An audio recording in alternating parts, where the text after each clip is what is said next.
Muy buenas tardes, saludos a todos y a todas en esta edición del Club de Lectores.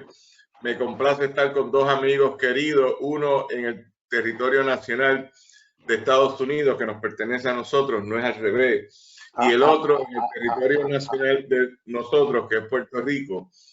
Así que estamos en nuestra colonia americana, en el estado, en una de las provincias de eso pequeño ni county, eso es barrio, en el barrio de Ohio, del territorio nacional puertorriqueño en extensión, que es Estados Unidos.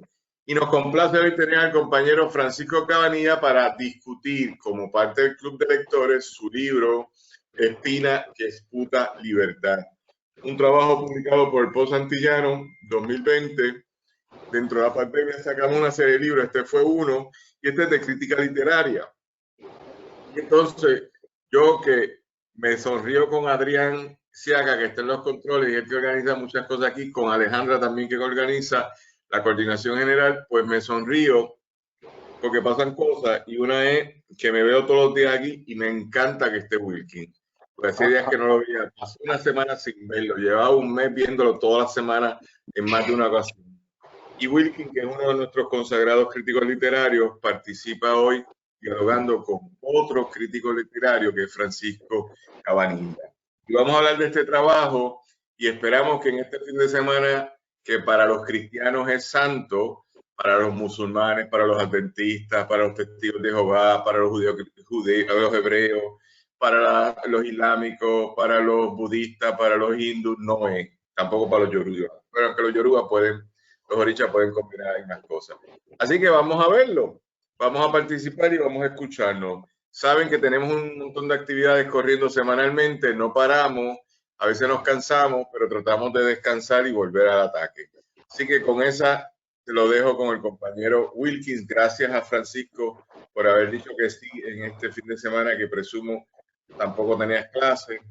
Y gracias a Wilkins por también decir que sí. Adelante, Wilkins.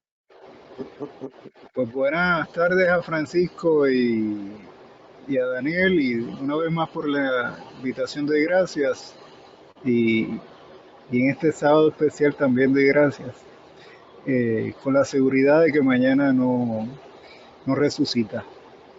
Eh, el asunto es que Francisco Cabanilla Taulé nació en un barrio que la gentrificación sacó de San Juan, pero que está ahí y sigue de pie, Santurce. En el año, en el año cero de la gloriosa revolución que hace cubano a Daniel Nina, 1959, ¿verdad? Y en 1959 eh, yo quisiera saber que, además de haber nacido en Santurce, si se crió en Santurce, eh, tengo unos datos que van a relacionar a la vida de Francisco con Estados Unidos y con lo hispanoamericano, con el estudio de la literatura hispanoamericana y con algo que a mí me interesa mucho y siempre me ha interesado mucho, lo hispanoantillano, Cuba, Puerto Rico y República Dominicana, y que eh, Daniel Nina lo engendra todo, porque es cubano, puertorriqueño y dominicano. O sea, ese es el hispanoantillano por naturaleza. Y, y quisiera saber cómo dentro de ese contexto de nacer en Puerto Rico, de nacer en Santurce, no sé dónde se crió, si se crió entre Puerto Rico y Santurce, y 1991, quiénes lo influenciaron, quiénes lo marcaron, quiénes le definieron el rumbo que lo llevó a eso, a lo que ahora y por los pasados 30 años ha venido haciendo. Bueno, buenas tardes y saludos. Es una pregunta descomunal, pero la agarraré por partes, por donde pueda. Nací, como les dije, en el Hospital Pavía en 1959 y me crié toda la vida en Summit Hills, que está en el límite en la megalópolis, en el límite de Río Piedras, Guaynabo, ¿no? Para mí realmente es más Guaynabo que Río Piedra, pero creo que en términos estrictos es Río Piedra y no Guaynabo. ¿Mm? Y luego, en el año 79, inesperadamente me toca la puerta mi compañero de cuarto de Mayagüez, donde yo cursaba el segundo año, y me dice, vámonos. Yo nunca en la vida había pensado en irme a los Estados Unidos para nada. Estaba muy contento en Mayagüez. Y se me metió y me empezó a proponer la idea de irnos, hacernos independientes, venir, trabajar y pagarnos los estudios, pulir el inglés y volver a Puerto Rico. Y bajo esa premisa, pues yo me vine. Y terminamos en Cincinnati, porque allí tenía un familiar que nos acogió y que nos consiguió un trabajo que nos permitió hacer lo que queríamos, que era ser independientes y pagarnos la universidad y terminar estudiando y trabajando.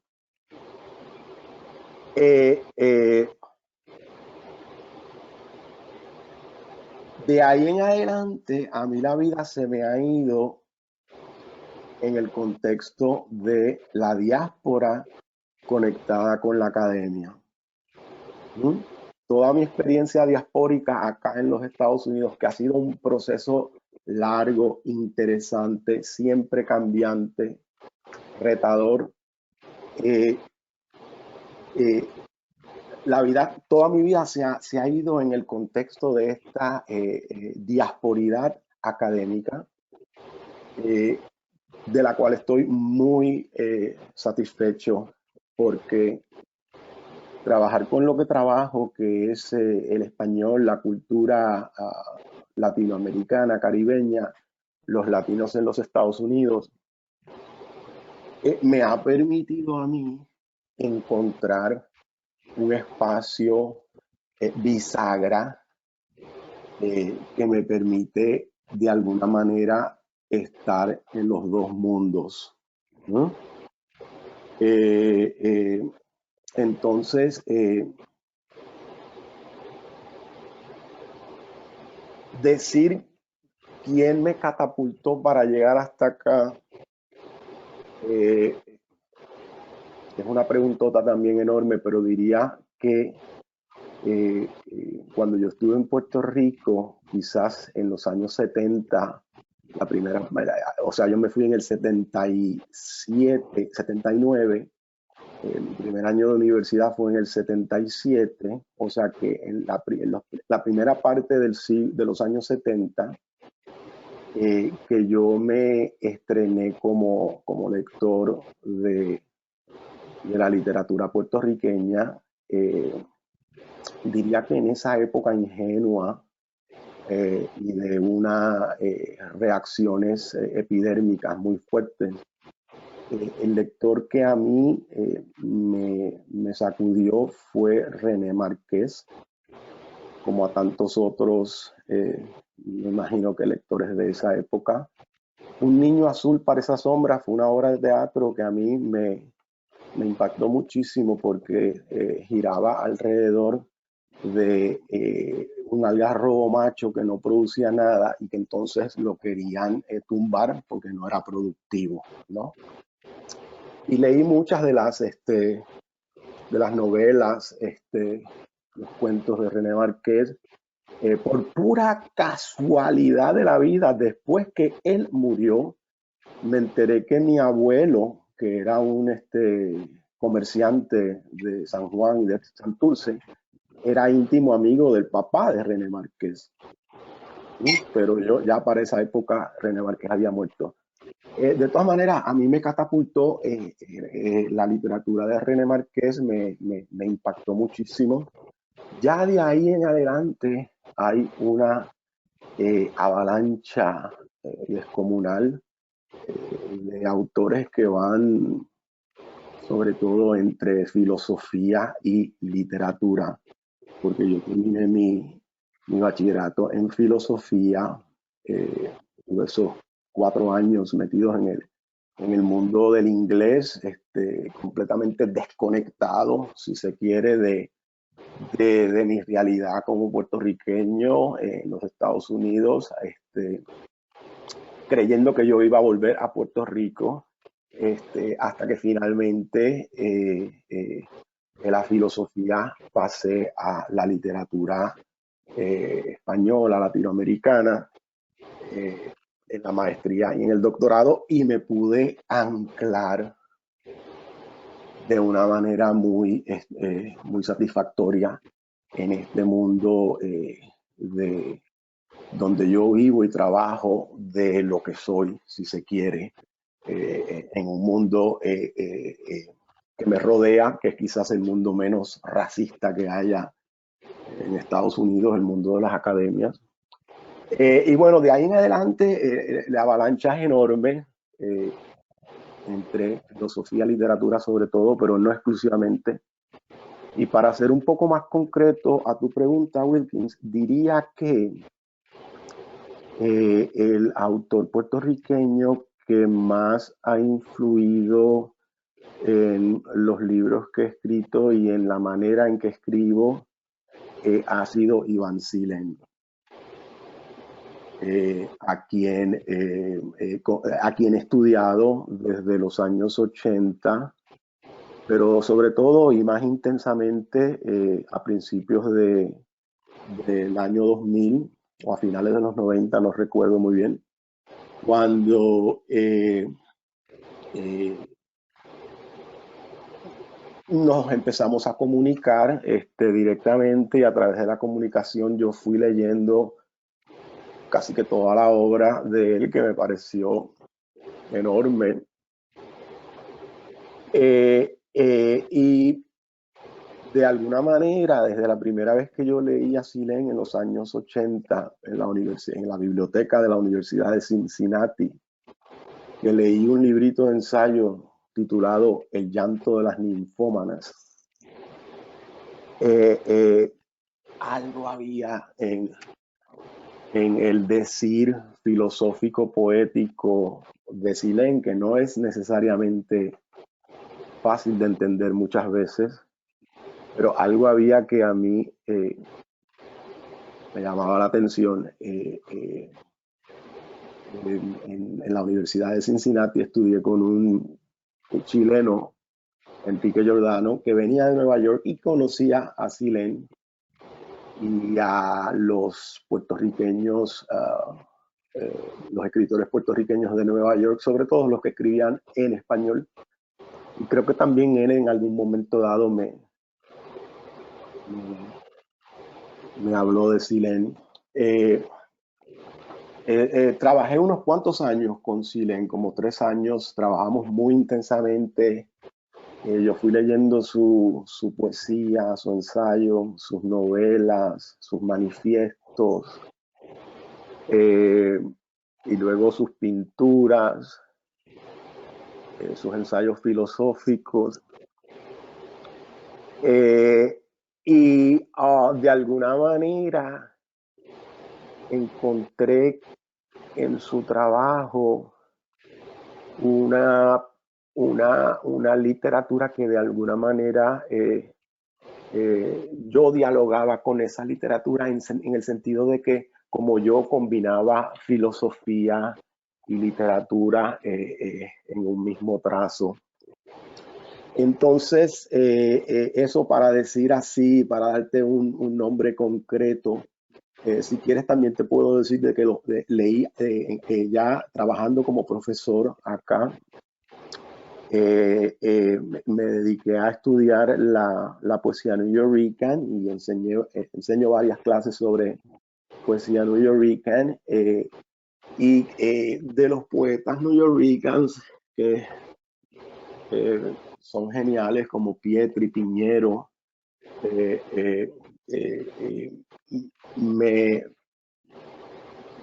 me impactó Víctor Hernández Cruz, sobre todo sus primeros libros, de un poeta de 19 años, influido por los beats de Nueva York, por la cultura afro americana de Nueva York, que decide escribir él un libro de poesía porque él se siente poeta. Y ese es un libro fenomenal que capta el Nueva York de finales de los años 60 de una manera increíble, callejero, pero poético, donde recoge todo ese mundo melómano de esa época, donde los poetas saben que tienen como modelo a los músicos, que son los que han puesto la cuestión de la identidad en el imaginario popular y son los que tienen el liderato de apelar a la identidad cultural. Los poetas nuyorican trabajan con esos músicos y de alguna manera la poesía sabe que viene después de la música. No sé si eso Ajá. Es interesante, ¿verdad? Que intervenga aquí a la luz de la pregunta de Wilkins, porque este texto es cómico, porque a mí me parece, yo no sé lo que piensa Wilkins, pero a mí, que es como otro tipo de narrar la vida, no es una lógica, que siempre te lo he dicho, tú escribes de una forma muy distinta, pero aparte de la premisa es que tu formación filosófica, tu primer mentor influenciador, Steven, y luego sumergirte en una cultura que se estaba viviendo, éramos más jóvenes en ese momento, en los 70, por lo tanto los 60 no eran distantes, ahora parecen muy distantes, pero en los 70 no, es una continuidad de rompimiento, te forjan como un académico de primera, eso no está en cuestión, sino de tu propio estilo. Y a mí este trabajo lo que me parece muy interesante es tu forma de escribir, porque no es crítica, es como no es como occidentalista racional, eso es lo que quiero decir, es otra lógica. Entonces tú vas creando unos acápites, unas secciones que tú dices, pero ¿para dónde va esto? Y vas intercalando información con mucha bibliografía, con mucha lectura, con muchas referencias. Pero es muy interesante, pero es como que venir de otro lado. No sé cómo tú lo ves. Esa última parte no la pude escuchar porque se salió el sonido. Es que tú vienes como que de otro lado. Es como si tú fueras un científico nuclear y te has pasado en el laboratorio haciendo experimentos y de repente ahora vas a hablar de poesía. Entonces tú vienes como que de la filosofía y con un mentor que es Iván Silén, que hablaba de otra forma y tú lo incorporaste y creaste tu propia forma de narrar. Veo a Wilkins riéndose, así que dije algo que a Wilkins le pareció inteligente, como mínimo inteligente. Gracias, Wilkins, por el piropo ahí. Yo quería decir algo, fíjate, ¿sabías que había escrito algo de Silén? No tenía tu grado inicial, ¿no? Tu bachillerato en filosofía. Eh, Fíjate, yo también leí mucho a Silén en los 90 y, y lo tenía como uno de mis escritores favoritos, ¿no? Sobre todo los ensayos y el intento, ¿no? El desarrollo de una filosofía puertorriqueña por unos puertorriqueños, ¿no? Que es algo bien, bien raro. Dentro de Estados Unidos, sobre todo, yo creo que dentro de ese programa tal vez eras el único puertorriqueño, no sé. Eh, si vas y miras en los programas de filosofía dentro de Estados Unidos, puertorriqueños no hay. Eso no está pensado esos espacios no están pensados para puertorriqueños y como dice, es el sitio donde menos discrimen hay. ¿Ves? Yo conozco uno, Roberto Alejandro, me parece, que trabajó teoría política, es el único que está dentro del contexto de lo que es Estados Unidos, aceptado, ¿no? Como una persona con la capacidad de producir conocimiento, teoría política. Los otros son espacios prácticamente vedados para los puertorriqueños.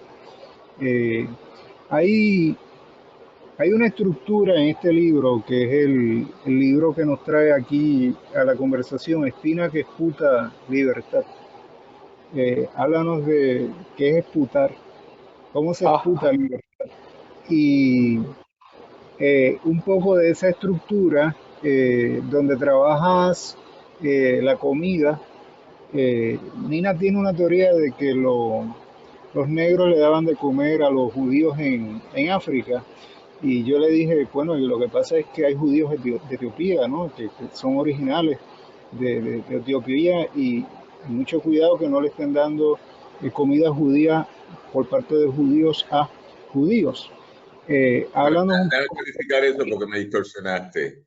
En Sudáfrica, Ujú. la población judía blanca, que era la inteligencia durante el apartheid, sus cocineros y cocineras eran esencialmente mulatos de Malasia, Cape Malay.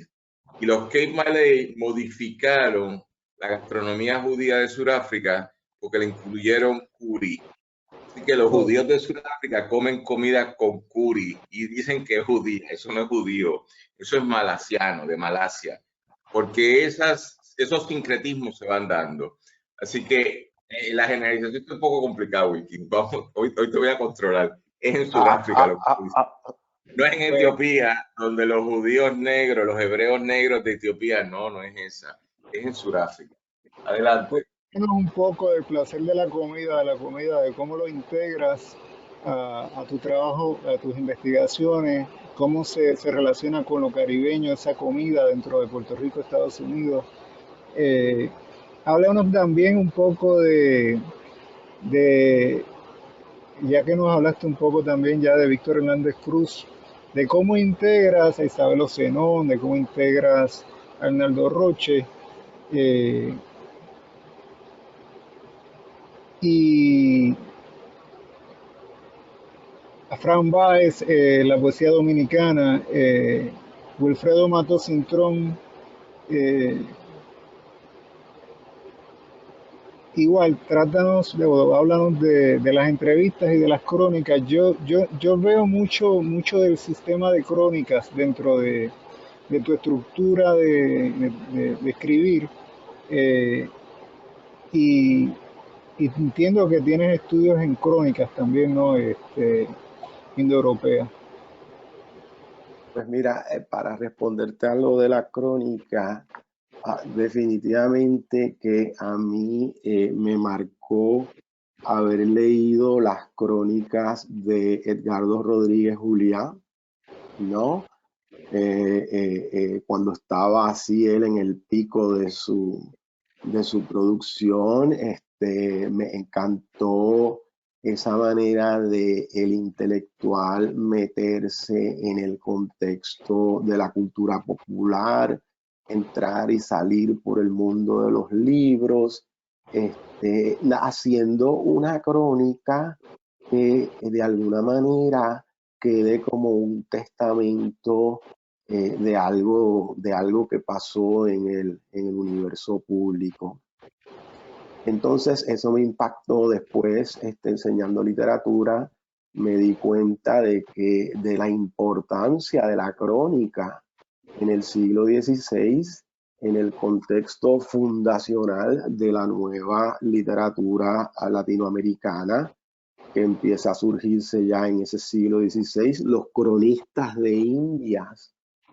La crónica tiene ahí una función protagónica y ya desde ese primer momento es una crónica en potencia que se desborda a través del universo literario y que igual se funde con elementos narrativos, poéticos, ensayísticos, históricos, etc. Es un torrente de prosa que es libre de ir transformándose en el proceso de dar testamento. Entonces, definitivamente la crónica, sobre todo de Rodríguez Julián, me impactó muchísimo. Luego, escojo para contestar a las preguntas que haces la conexión con Zenón, la pintura de Arnaldo Roche y mi experiencia diaspórica en los Estados Unidos. Y un poco la idea es lo siguiente, a partir de los años 90 a mí me interesó estudiar un poco el trabajo pictórico que había estado haciendo Arnaldo Roche años 80, 90,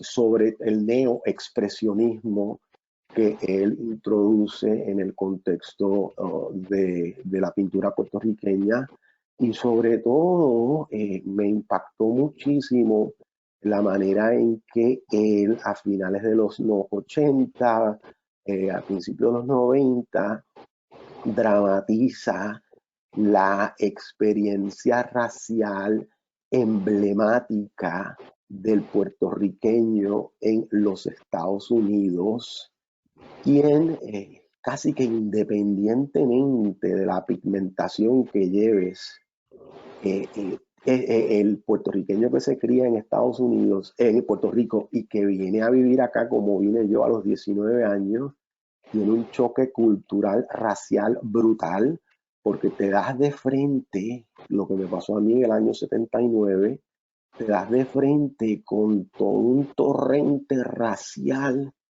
en el que tú ni siquiera habías pensado cuando vivías en Puerto Rico, porque en Puerto Rico tú eras mainstream y el problema de lo racial no era un problema porque eso como que ni existía. Y entonces uno viene con esa identidad racial a el Estados Unidos de 1979 y se da un cantazo increíble contra la pared, porque lo primero que tienes que enfrentar es el hecho de que la manera en que ellos te racializan no concuerda con la noción tácita de raza que tú traías de Puerto Rico, con lo que tú creías que era tu identidad racial. De repente acá te sacan la alfombra así y te dicen que tú no eres quien tú creías que eras. Y un poco esa experiencia yo creo que es clave en lo que significa para el puertorriqueño venir a vivir acá, cuando yo vine por lo menos en el año 79. Y Roche la dramatiza neoexpresionistamente, africanizándose, pintándose la cara de negro y jugando con todo ese nuevo imaginario racial que lo ataca o que lo resignifica a él. Y entonces ahí están todos sus cuadros así en ebullición, enfrentando esa nueva realidad. En la literatura también vemos que el puertorriqueño que viene para acá, pues tiene que también enfrentar la cuestión racial. Un poco, para mí, el descubrimiento más grande que tuvo trabajar con Roche, después leer a Zenón y tratar de entender más toda la complejidad racial del país del que yo vengo. Lo más interesante es que la primera reacción que tiene el puertorriqueño acá cuando ve toda esa realidad que se le tira encima es la simple idea de que acá son racistas y en Puerto Rico no somos racistas. Ese es el reflejo. Un poco ya después que uno pasa de ese reflejo, se da cuenta de que la complejidad racial de Puerto Rico está también anclada en racismo, y de que en algunas ocasiones en Estados Unidos se combate de una manera más frontal de lo que se combate. Está viendo eco de lo que se combate en Puerto Rico. Quizás Wilkins puede apagar el micrófono porque tengo eco. Ahora, en Estados Unidos se da de una manera más frontal de lo que se da en el caso de Puerto Rico, que nuestro racismo es el racismo típico católico, no es el racismo protestante.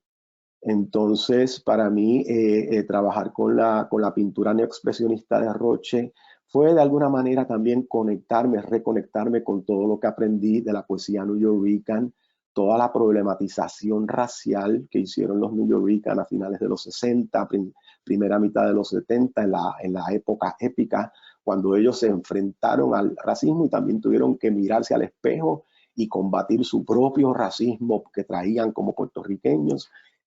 Roche me ayudó a conectar con eso que yo aprendí de los nuyoricans, que también era parte de la experiencia que yo estaba viviendo en esta nueva identidad racial que tenía de frente en esta sociedad. No sé si eso es una respuesta a tu pregunta, pero... Una pregunta dentro de eso, Paco, porque me parece interesante, no conocía la profundidad de esta contestación que nos has estado dando a la serie de preguntas de Wilkins, pero en la actualidad, ¿cómo eso se traduce en tu quehacer intelectual, tu quehacer académico, en tu redacción? Porque ese fue un momento particular, un momento que ha sido bien poco documentado hasta en los Estados Unidos, me explico. Anoche yo estaba viendo una película que se llama The Cripple Camp, que es sobre la guerra de los derechos civiles, la lucha por los derechos civiles en Estados Unidos de la gente minusválida. Hicieron un documental, me parece buenísimo, esto y lo otro. Pero, por ejemplo, los documentales de los John Lord, de las luchas sociales de los puertorriqueños en el barrio, la poesía de Miguel Algarín, de Piñeiro, sobre todo, que se hizo en la película Piñeiro, pero no del New York Poets Café, que se debió haber hecho también, o de la figura de Pedro Pietri, que se debió haber hecho también, o la figura de Algarín, que se acaba de morir hace menos de un año, que no se hizo como documentales, por decir algo, o películas altamente comerciales. Estoy hablando, sí, hay documentales que hizo la gente, pero el mainstream nunca lo ha asumido. Entonces es interesante que tú llevas ahí 30 años ya, un poquito más, tú llevas como 31 años ya o 32, y dentro de esa conversación, ¿cómo te ha ido? Porque esto fue formativo en tu experiencia de asumir una identidad contestataria. Me parece extraordinario lo que tú dijiste. Aquí son racistas, pero en Puerto Rico no somos racistas. Es un imaginario de que Puerto Rico es el país de la dicha, cuando es un imaginario tan complicado, tan limitativo de tantas cosas. Pero me gustaría saber cómo esto se ha traducido ahora en tu quehacer contemporáneo. Bueno, en mi quehacer contemporáneo, en mi quehacer contemporáneo, a nivel individual, a nivel personal, yo estoy todo el tiempo manejando dos identidades etnorraciales sin ningún problema. La que yo traigo por haber nacido cuando nací en Puerto Rico, de 1959 a 1979. Esa es la identidad con la que yo me crié, esa yo la mantengo acá, a la misma vez que articulo desde acá mi identidad como puertorriqueño, latino, minoría no blanca. Entonces, yo no hablo como puertorriqueño desde mi identidad no blanca, porque es un lenguaje que yo no es el lenguaje a través del que yo puedo hablar. Yo sí me articulo como puertorriqueño, latino, minoría, no blancos en el contexto de Estados Unidos, pero la identidad racial no es el punto de locución, aunque es parte esencial de mi cotidianidad y del análisis, ¿no? La dimensión racial, desde que yo me fui en Puerto Rico en el 79 hasta el día de hoy, ha cambiado dramáticamente. Entonces, el racismo es una parte de la realidad puertorriqueña que toda vez que yo pueda no contribuir a ese imaginario, a ese sentido común, pues lo hago de la manera más clara del mundo, porque entiendo que es que Puerto Rico, como todos los países de las Américas donde hubo esclavitud, son países fundamentalmente racistas, y la gran división, como dije, es entre el racismo católico y el protestante. Entonces yo desde acá articulo esas dos identidades que son parte de mi identidad. Vivo en un lugar al norte de Ohio donde la población es mayormente mexicoamericana.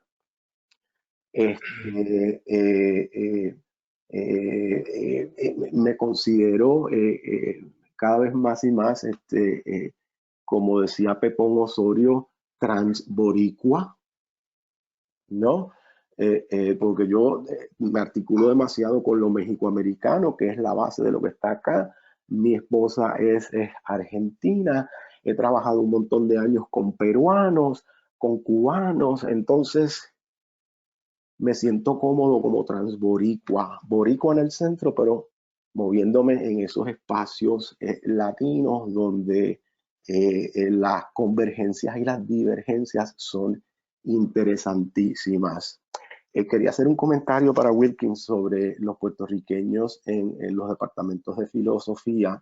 En estos momentos tenemos a Torres Maldonado, que es un filosofazo de primera, que articula el giro de colonial, la colonialidad del ser en el contexto postcolombino de la degradación por agresión, violencia militarizada, como quien dice, ¿no?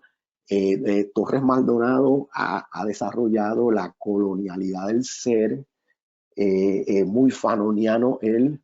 Es una voz bien importante que explica cómo es que en la modernidad el mundo del no ser ha sido racializado, militarizado por las fuerzas hegemónicas.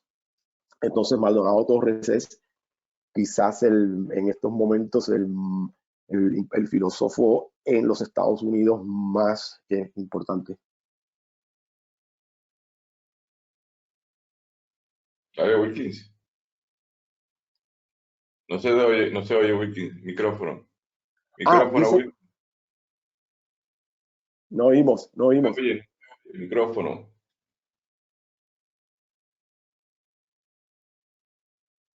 Wilkins no se escucha, Wilkins. No se escucha. Creo que él está diciendo que es uno y que en ese sentido son pocos. Sí, claro.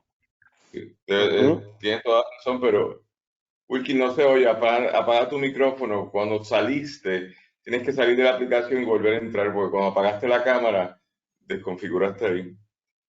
Sí, pero Nelson Torres, ¿verdad? O Nelson Maldonado. Maldonado Torres. Nelson es filósofo de primera y ha trabajado muchas cosas, incluyendo a Fanon, lo ha trabajado muy bien. Nosotros presentamos los otros días el libro de Pedro Lebrón Ortiz, que se llama La filosofía del cimarronaje, que es adoptado por Nelson Maldonado, y eso estuvo muy bien. Lo estuvimos discutiendo hace como 2 semanas atrás aquí en El Pozo Antillano Presenta, que es los miércoles a las 6 de la tarde. Wilkins, ¿ahora te escucha? No. Dale al volumen. Chécate el volumen.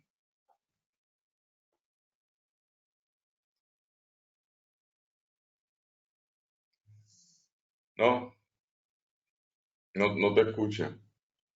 Adrián, ¿no podrías tratar de...? Es que ese es el volumen en la compu de él.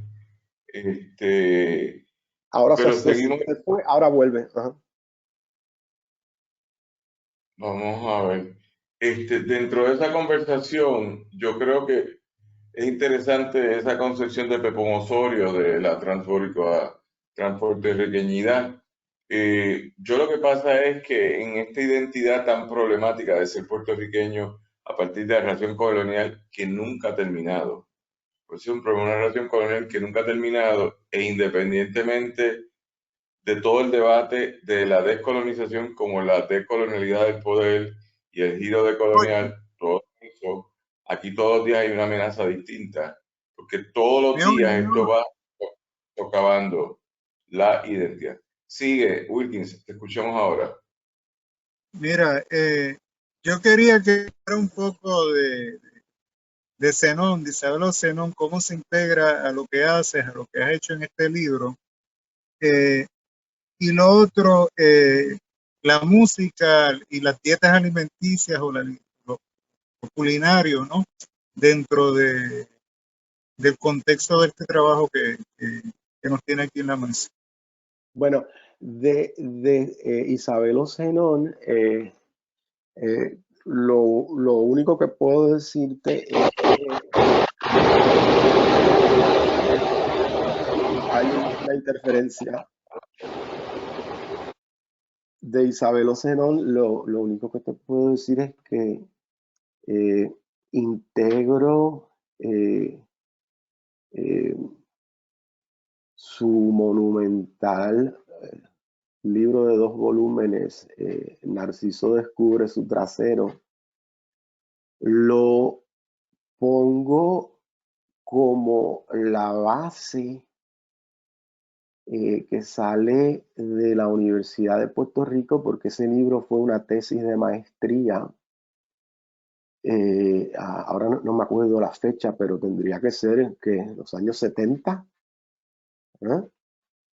74, exacto. 74 por el 76. Entonces, un poco lo que hago en ese artículo es que trato de establecer una propuesta afrocéntrica de la diáspora puertorriqueña basada en la bibliofilia. Y entonces un poco lo que propongo es que desde la tesis doctoral que hace Isabel Zenón en la Universidad de Puerto Rico, emana esa radiación de lo racial que se conecta en Nueva York con la bibliofilia de Schomburg en los años 20, que es fundacional para todo el movimiento del African American Renaissance, el renacimiento afroamericano, con la poesía nuyorican, que es un diálogo intenso a 2 voces con lo afroamericano y con un cuadro que Arnaldo Roche titula Narciso y que es precisamente una visualización de Narciso descubre su trasero.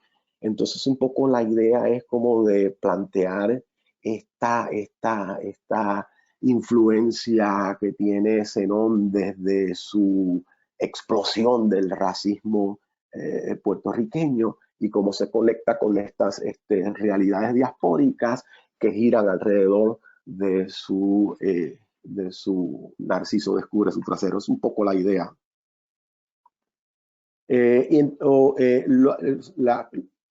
¿Ibas a decir algo, Wilkins?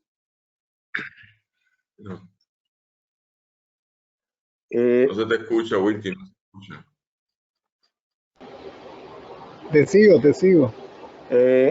Sobre la proclividad por lo culinario, puedo decir 2 cosas.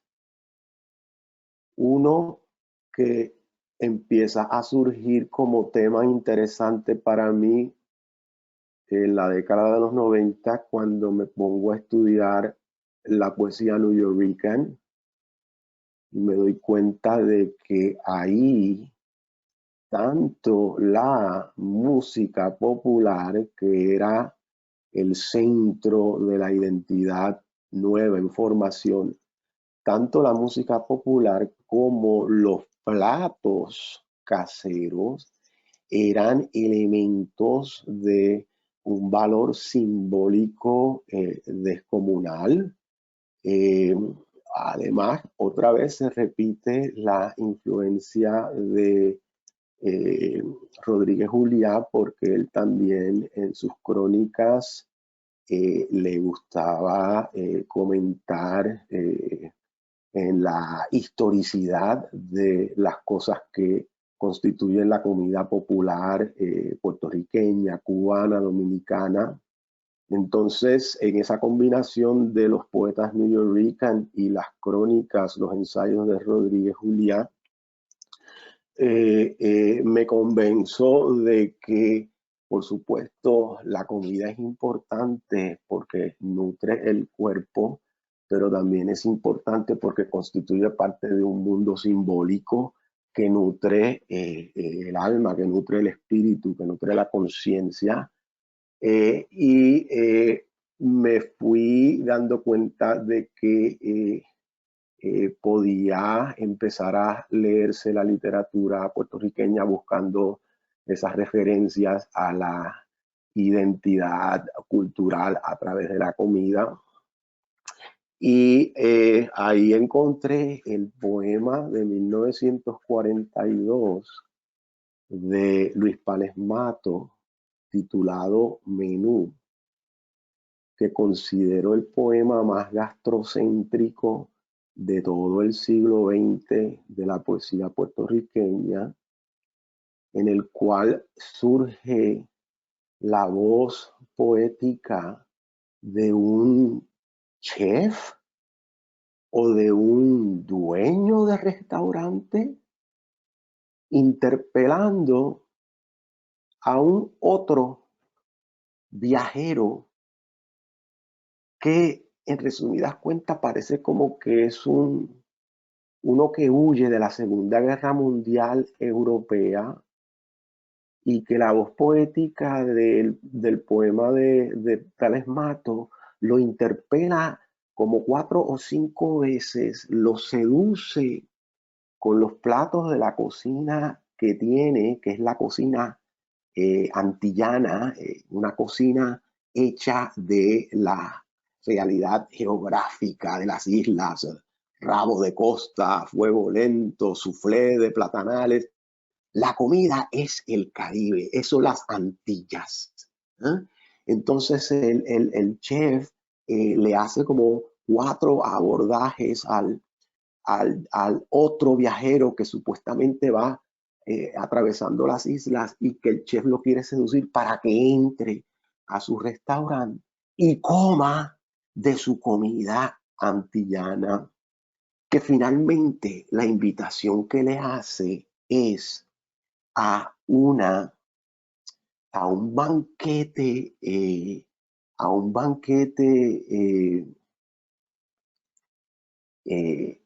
comunión, en donde el chef al final le dice: entra al restaurante, arrímate a la mesa, únete con nosotros y cómenos, en el sentido de transfórmate en nuestra antillanidad. Te invitamos a que te sumes a nuestra identidad y que nos experimentes desde la intersubjetividad furiosa del banquete y de la borrachera.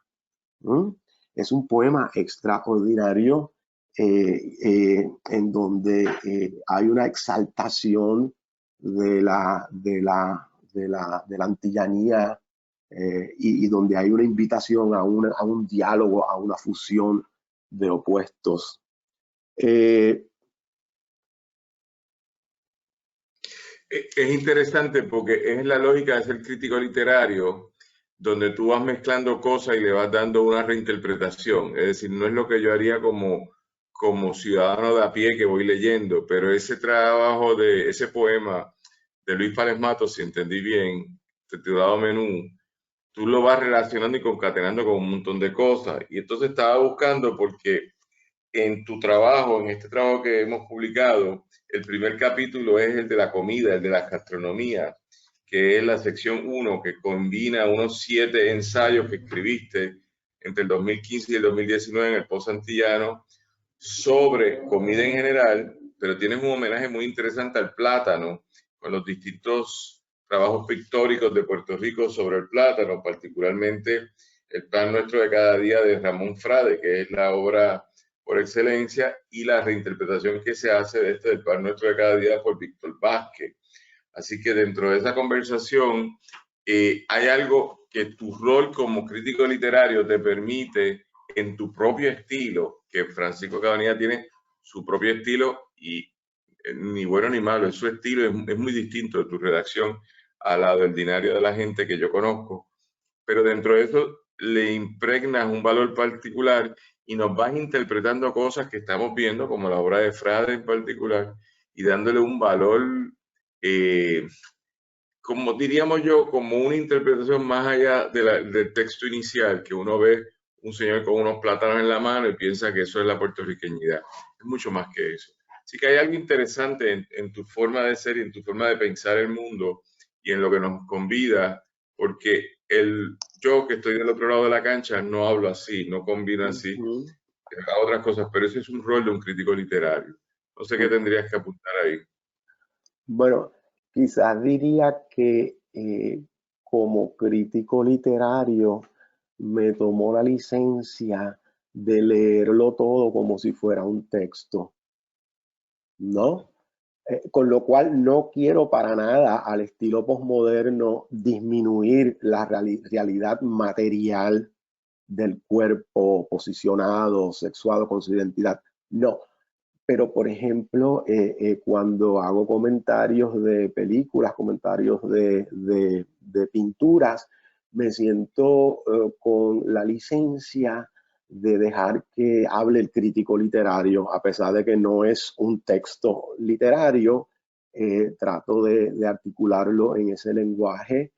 Y por supuesto me interesa que en mis ensayos literarios salga a relucir un poco de lo que yo voy aprendiendo en las clases que voy enseñando, de lo que yo voy aprendiendo en el proceso en el que estoy metido, y intento de la manera más concienzuda del mundo de poder traspasarlo de una manera que sea accesible. Y a mí me ha costado mucho trabajo, mucho sudor poder cada vez hacer la escritura más accesible y más clara, de modo que, de que la lectura agarre al lector y de que lo traiga al contexto del diálogo. Pero ha sido bien difícil generar una prosa que permita hacer todas estas conexiones y de que siga siendo legible, porque si no se convierte en algo que solamente leen los críticos literarios.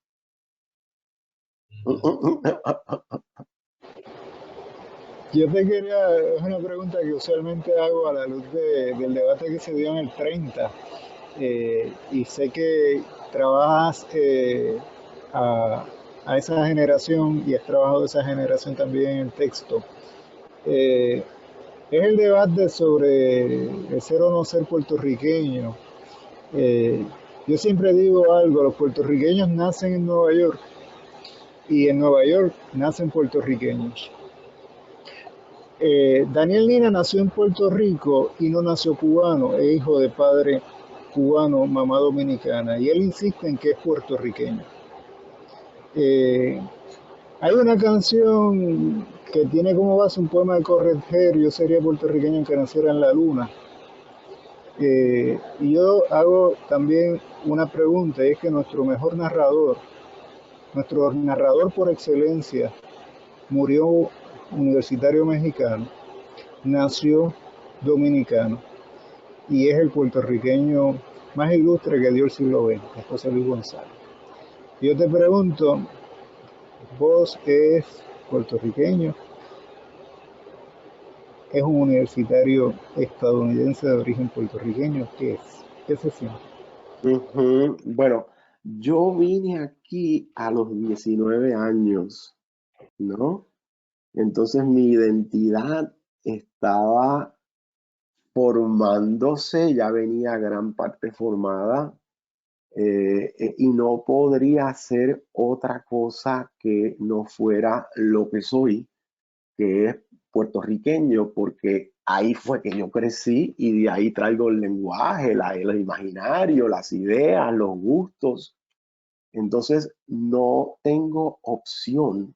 La opción que tengo es a como puertorriqueño adaptarme a esta realidad a veces inhóspita del latino en los Estados Unidos, a pesar de que, por supuesto, yo estoy en una situación, siempre he estado en una situación privilegiada, porque siempre he orbitado alrededor de la academia, que es el lado más benévolo del racismo estadounidense. Entonces, está eso para mí que es clave. Yo ya traigo mi identidad y yo estoy dispuesto a ampliar, incluso a decir we en el contexto de mis clases para decir nosotros los estadounidenses o nosotros los latinos. Porque si yo voy a una clase acá y yo digo you y me separo de ellos, estoy negando mi realidad. Mi realidad es que yo soy parte de una presencia demasiado importante en los Estados Unidos, de una identidad latina que se expresa en inglés en muchos casos, se expresa en español en otros casos, se expresa en inglés y en español con acento en inglés, como es mi caso. Entonces, yo he tenido que aprender en 30 años de dar clases a hablar de we, para referirme a mí como parte del nosotros de Estados Unidos, porque mis primeros años yo separaba ustedes y nosotros. No me pongas en el mismo saco. Después me di cuenta de que era ilusorio, fantasmagórico, irresponsable. Yo no solamente tengo el lado más fácil y privilegiado, un trabajo que adoro, que me permite hacer todo lo que quiero hacer como latino en los Estados Unidos. Entonces yo tenía que buscar la manera de aprender a hablar de nosotros en el contexto gringo. Y lo hago como US latino, que es una presencia demasiado importante en estos momentos en los Estados Unidos. Entonces, por otro lado, creo que hay algo que es bien interesante que hay que mencionar cuando se habla de estos temas, y es que en términos generales, el sistema aquí en Estados Unidos no te permite, a mí, por ejemplo, a una persona como yo, el sistema aquí no me permite olvidarme de quién soy. ¿Entiendes? Yo todo formulario que vaya a llenar, me tengo que identificar o como puertorriqueño o como hispánico o como latino. Entonces, donde quiera que voy, soy Francisco. O sea, el sistema acá no te permite creerte ilusoriamente que tú eres gringo, a menos que no estés desfasado por completo, porque te lo recuerda en cada segundo de tu vida que tú eres puertorriqueño.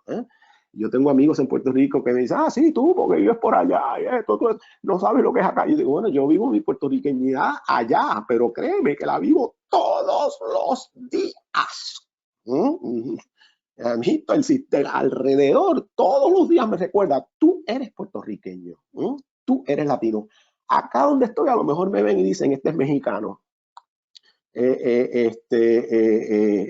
Pero el sistema no te lo permite, lo cual es un favor, porque sería trágico que tú te olvidaras y creyeras en la ficción Lo que pasa, Paco, que el problema de las identidades es demasiado gelatinoso e híbrido, sobre todo para un país llamado Estados Unidos y para una población útil, necesaria para todos, incluyendo la academia, de tener gente distinguida como tú. La academia americana se conforma, creo que es un 30-40% de gente que vienen de alrededor del mundo, que ellos los secuestran y los dejan allí, porque siempre está la justificación que no puede volver aquí, que no hay trabajo, y hablemos de los indios, que no volvieron a la India después que hicieron su doctorado en termonuclear y se quedaron todos trabajando para la NASA o para el Pentágono americano porque no hay trabajo allá, pero aquí pueden contribuir. Es un debate bastante complicado, pero tú lo abres de una forma interesante, que es el nosotros y el ellos, y cómo paulatinamente tuviste que incorporar el we, que es una construcción todavía más compleja porque es el de la identidad nacional, de ese país, We the People of the United States of America, y dentro de esa conversación me acuerdo mis días en Sudáfrica, donde la construcción de nosotros y ellos era un asunto tan abiertamente racista, porque nosotros éramos los blancos y ellos éramos los negros. Así que uno aprendió a decir, where do you live? Y recibí una contestación, where do I stay? Porque those who live son los blancos, those who stay son los negros.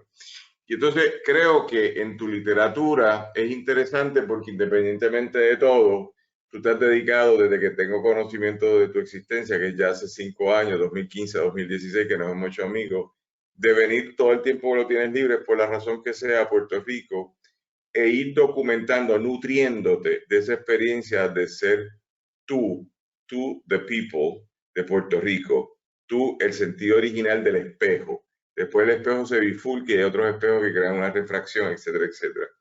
Entonces, yo creo que este texto, Espina que es puta libertad, es un texto muy interesante porque independientemente que llevas 30 años viviendo en un sitio llamado Ohio, en Bowling Green o Bowling Green, sí, has mantenido una identidad que en principio es local, que se asume en el hogar de una forma mucho más latinoamericana, que se asume en el contexto de ese estado donde está, en una forma complicada entre poblaciones migrantes no diestras y poblaciones migrantes diestras, y dentro de eso es un país americano que es abiertamente racista para el que no sea europeo, y dentro de eso para los latinoamericanos como la última migración, pues una complejidad.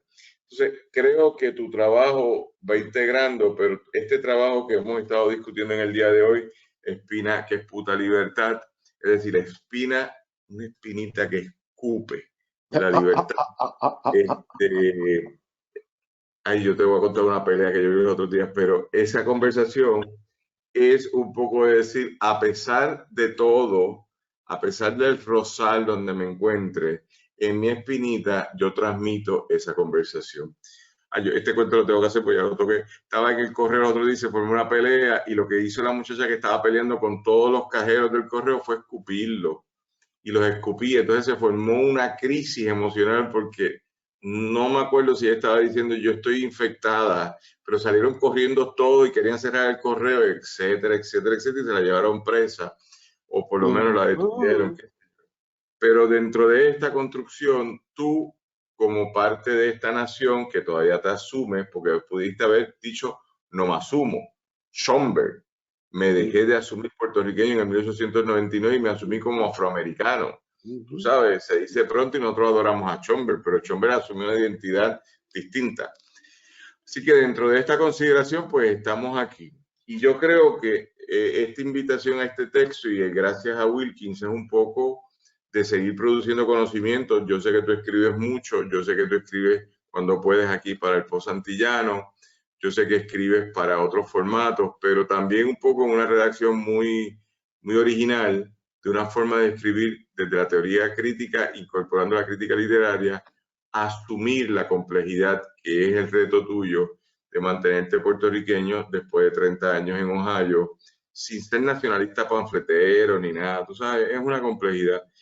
Una de las razones por las cuales yo volví, y respeto tu posición, o sea, no es en comparación, es que llegó un punto que yo no quería seguir justificando que hayan Daniel Nina from Puerto Rico, ¿entiendes? Original from Puerto Rico, porque me pensé pasarme toda la vida explicando así, era como perder una oportunidad de vida, pero caramba, tú sabes, todo el mundo ha hecho su vida distinto y esto, y algo que dice Wilkins, si en un sitio me siento tranquilo, es aquí, que me asumo puertorriqueño, pero siempre digo que mi mamá es dominicana y mi papá era cubano y viceversa, los dos están muertos ya, pero me asumo como una región que me siento cómodo, pero no lo podría hacer en Bélgica, ¿está bien?